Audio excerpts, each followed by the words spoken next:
현대차, 기아차, 한국타이어가 해외에서도 굉장히 선전을 하고 있는 것 같은 뉴스를 종종 접해서 이게 허위 뉴스인지 아니면은 우리가 이 회사를 믿고 주식을 몰빵해도 되는지를 제가 밥 먹다가 윤 대표한테 물어봤어요. 그리고 내가 말하기엔 너무 좀 수준이 높은 내용이야. 그래서 이 형을 데리고 왔어요. 그래서 저는 이제 그럼 내가 해줄게. 그래가지고 이제 제가 좀 자료 조사를 했죠. 나도 부담이 되더라고. 나도 부담이 돼가지고 제가 모시고 왔습니다. 정통 기자. 처음 뵙네요. 소개해 주세요. 유시스 산업부 안경무 기자라고 합니다. 네, 유시스. 우리나라 언론의 중심. 유시스. 네. 내가 그 아는 자동차 담당 기자가 한 80명 돼요. 그 중에 넘버원 데리고 왔어요. 얼굴까지 종합적으로 다 해가지고. 넘버원이에요? 네, 넘버원 데리고 왔어요. 그럼 제가 최근에 굉장히 신박한 뉴스, 설레는 뉴스를 봤습니다. 네. 예, 우리나라 현대기아차가 올해 2023년 3분기까지의 영업이익이 역대 최다 23조다.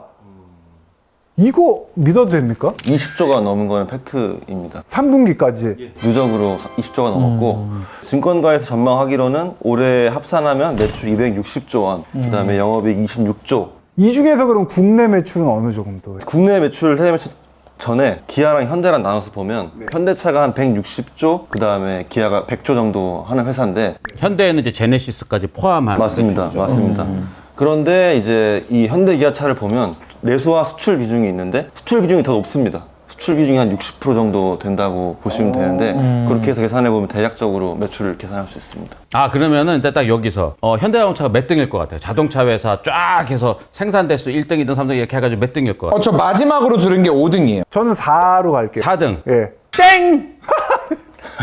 그럼 3등인가 보네. 3등입니다. 원래 3, 4등이 뭐였는데 뭘 제끼고 올라간 거지 지금? 그 숫자를 확인해 보면 1등이 일본 토요타입니다. 1000만 대가 넘었네요. 네, 1048만 대. 2등이 독일의 폭스바겐 그룹이고 얘네가 848만 대를 팔았습니다. 그 세 번째로는 이제 현대차 그룹인데 684만 대고 그 아래로 르노, 닛산, 미쓰비시 연합, 미국 제너럴 모터스, 스텔란티스 이런 회사들이 있습니다. 아니 근데 솔직히 이게 판매 대수로만 봐가지고 해외에서 우리나라 브랜드의 위상이라고 말할 수는 또 없지 않아요? 왜냐면은 뭐 인도에서 엄청 많이 판다고 하잖아요. 그러면은 뭐 이 중에서 인도에 파는 물량이 너무 많아가지고 이게 해외에서의 위상이라고 말하기는 좀 그렇지 않나? 그렇게 따지면은 폭스바겐은 중국에서 파는 물량이 아직도 상당히 많아요. 그러네. 예. 그리고 토요타도 사실 보면은 동남아 쪽은 그냥 토요타만 사는 나라들이 꽤 있어요. 근데 거기에 파는 토요타들이 대부분 뭐 이렇게 중형차도 아니고 그러니까 준중형급 가솔린 뭐 1500cc짜리 이런 것들이 대부분이거든요. 그래서 질적으로 따져봐도 현대기아가 그렇게 뒤지지 않아요. 일단 또 현대차가 국내에서는 좀 이미지가 안 좋은 것도 있는 게 사실이잖아요. 네. 뭐 흉기라고. 그런 얘기들도 있고. 네. 근데 이제 외국에서 그렇게 보기는 힘듭니다. 왜냐하면 일단 미국 판매를 보면 되게 이걸 알 수 있어요. 왜 알 수 있냐면 미국이 어떤 시장이죠? 미국은 전 세계 자동차들이 막 다 싸우는.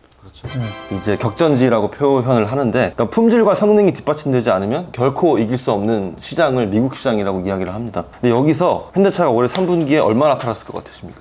근데 좀 줄어들지 않았어요? 3분기면? 좀 늘었습니다. 오히려 8% 늘었는데 22만 5천 대를 팔았습니다. 그게 얼마나 판 거네요? 미국은 이를 통해서 국내를 제치고 단일 국가 기준에서 최대 판매처가 됐어요. 현대차 그룹 내에서 단일 지역으로 네. 국가 단위로 가장 많이 판 지역이 미국이라고요? 네. 우리나라보다 훨씬 많이 팔았습니다. 한국보다 미국에 많이 팔았다고? 맞습니다. 네. 그러니까 단일 한 달 기준으로. 맞습니다. 네. 참고로 여러분 이거 현대차 광고 아닙니다. 사실 그 디자인이 상당히 좋은 반응을 얻고 있어요. 그냥 지나가는 차를 봤는데 저거 뭐지? 이거 뭔데 되게 멋있다. 근데 봤더니 현대야.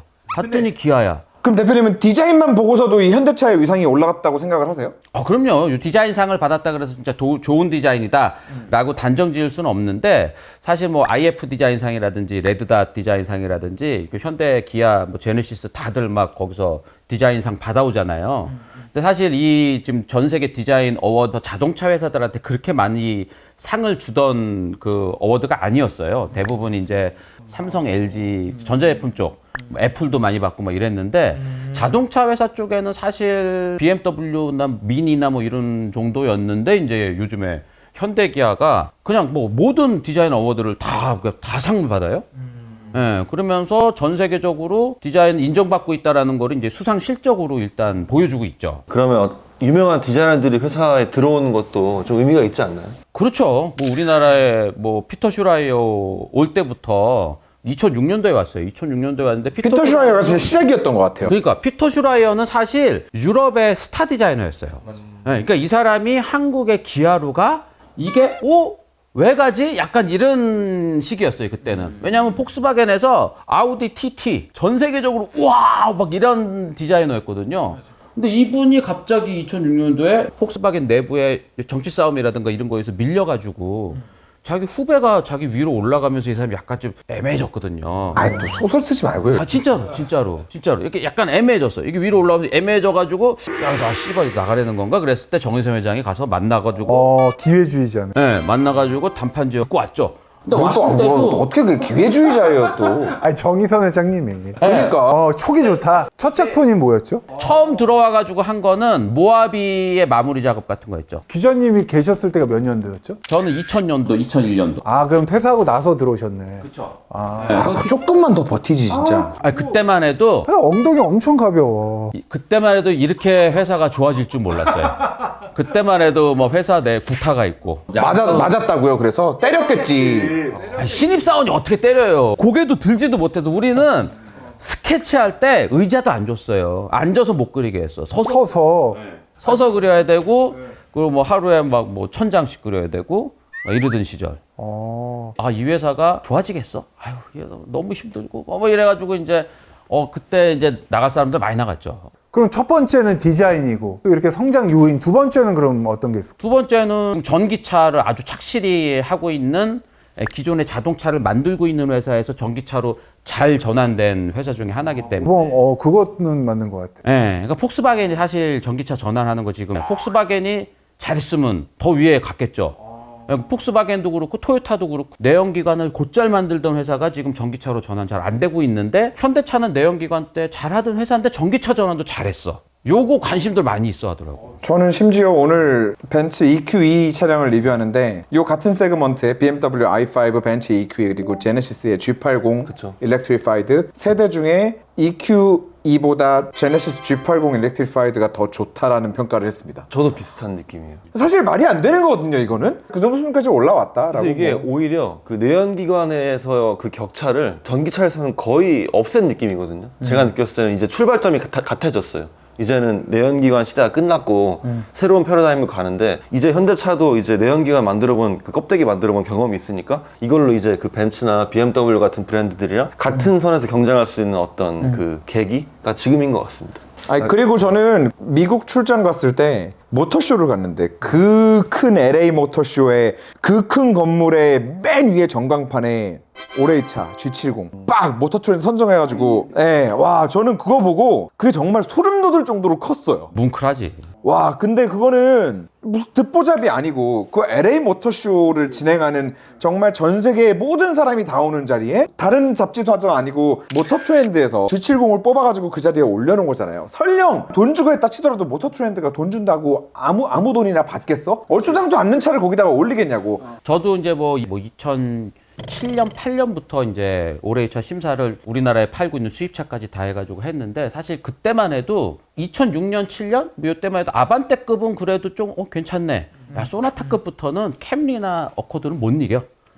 영영 못 이길 줄 알았어요. 최근에는 진짜 몇 년 전에는 그랜저급까지도 그 디자인이네 결국에는. 디자인은 사실 그 동코볼케랑 이상엽이 오면서 사실 디자인으로는 하고 싶은 대로 다 해라. 벤틀리에서도 하고 싶은 것들을 못했었던 사람인데 벤틀리의 헤리티지랑 안 맞아. 벤틀리의 정통적인 가공 방법이랑 안 맞아. 뭐 이런 것을 약간 거기서도 마찰이 있고 이러던 사람인데 한국 오니까 정윤선 회장이 하고 싶은 대로 최고의 디자인을 보여줘. 한 게 GV80, G80 이런 차들이에요. 그러니까 당연히 전 세계에서 디자인을 제일 잘하는 사람을 데려다 놓고 마음대로 해. 이랬으니 당연히 디자인 멋있게 나오죠. 솔직히 G80 디자인은 대단한 것 같아요. 근데 G80 디자인뿐만 아니고 그냥 이렇게 몰아보면 그때 내가 모레이차 심사 가가지고 와 이게 BMW 벤츠 와씨 이게 이렇게 되나? 벤츠 BMW는 근접하지 못할 줄 알았어요. 이건 저 위에 있는 차고 현대자동차가 아무리 가도 얘네들도 더 올라가기 때문에 못 따라갈 줄 알았어. 아, 투자네. 결국 투자의 결실이네요. 또 제가 궁금한 회사, 타이어 회사가 우리나라 글로벌로 한타, 넥센, 금호 3개가 있잖아요. 그 회사들의 동향은 어떻습니까? 일단 저도 이제 타이어 출입을 하고 있긴 한데 이번에 나오면서 한번 제가 살펴봤어요. 어느 정도 사이즈의 회사인지. 근데 이제 이 중에서 글로벌 티어에 올라갈 수 있는 업체는 한타라고 생각을 합니다. 그 기준은 이제 어쨌건 매출액인데요. 매출액이 지난해 기준으로 얼마일 것 같습니까? 글로벌로? 네, 글로벌 매출. 한 10조? 되게 정확한 숫자를 말씀하셨어요. 진짜요? 네. 10조예요? 한국타이어가 10조 클럽에 그러니까 10조까지는 안 되는데 지난해 8조 3,942억 원을 기록했어요. 이게 이제 글로벌 타이어 매출 기준으로 한 7위 정도 해당하는데 이 위에 있는 면면들을 또 들어보면 이게 좀 납득이 갈 만한 수준입니다. 이제 비쉐린, 그리고 컨티넨탈, 브리지스톤, 그다음에 구디어, 그리고 뭐 이탈리아 피렐리 뭐 등등의 회사들이 있고 그 바로 밑에 한국타이어가 위치해 있는 거예요. 맞습니다. 그리고 한국타이어는 최근에 이제 글로벌 그 탑티어에 있는 회사들한테 납품하는 양도 많아졌고 또 이제 주목할 만한 게 18인치 이상의 좀 사이즈가 큰 타이어 요런 것들로 좀 주력을 해요. 그러니까 18인치 이상의 좀 큰 타이어들은 대부분 좀 고성능 타이어거든요. 이제 요거는 이제 아무나 못 만드는 타이어인데 한국 타이어가 모터스포츠도 적극적으로 하고 포뮬러 2에 지금 뭐 하고 있고 그러면서 전기차 타이어 그리고 18인치 이상의 좀 고성능 큰 타이어 이런 걸로 좀 주력을 하면서 고가의 타이어들을 좀 많이 납품을 하기 때문에 예, 매출도 상당히 좀 쭉 올라가는 거 중에 이런 거 요인이 있습니다. 많은 분들이 모르시는 게 한국 타이어가 도대체 전기차 전용 타이어를 왜 만들고 아이온을 왜 만들었으며 야 그럼 지금까지는 전기차 전용 타이어 아니어도 전기차에 타이어 들어갔던 것들은 다 뭔데 뭐 이렇게 궁금하신 분들 되게 많을 거예요. 그리고 요즘에 전기차 타이어들을 막 타이어 회사들마다 다 개발하고 있으니까 아 그냥 전기차가 많아졌으니까 전기차 타이어를 만드나 보다 하실 텐데 이걸 조금만 파고 들어가면은 이제 그 유로 규제가 정말 자동차에 미치는 영향이 어마어마하잖아요. 그렇죠, 그렇죠. 네, 이 유로 규제에 따라서 모든 디젤 차에 다 요소수가 들어가야 되고 가솔린도 이제 그 미리짜 필터 들어가야 된다고 이제 뭐 GPF가 또 들어간다고 갑자기 배기 소리가 없어지기 시작하고 뭐 별의별 난리들이 다 나오는 게 다 유로 규제인데 이 유로 규제의 가장 최신 버전의 유로 규제는 타이어 분진을 리밋을 거는 이제 왜냐하면 배기가스로 목을 쥘 대로 끝까지 다 쥔 거예요. 여기서 더 못 준다는 거를 얘네도 알아. 대표적으로 두 가지가 있는데 그 중에 하나가 타이어 분진. 야 오케이 배기가스는 됐어 이제. 야 근데 타이어 니네 뭐야? 마일리지가 왜 이렇게 쓰레기야? 이 타이어 다 달아가지고 다 어디로 가는데? 실제로 도로에서 나오는 미세먼지들 중에 타이어 분진하고 브레이크 분진이 굉장히 심하대요. 그래서 이제 새롭게 시작되는 유로 규제에 맞춰서 이제 전 세계 모든 메이커들은 타이어가 달 때 이 분진이 많이 안 나와야 되고 그 말은 무슨 말이냐면 마일리지가 좋아야 돼요. 덜 깎여 나가지 타이어가. 나가야 돼. 예. 근데 전기차가 되면서 어떻게 됐어? 엄청나게 타이어 소모가 빨라졌잖아요. 타이어가 차가 무거워지니까.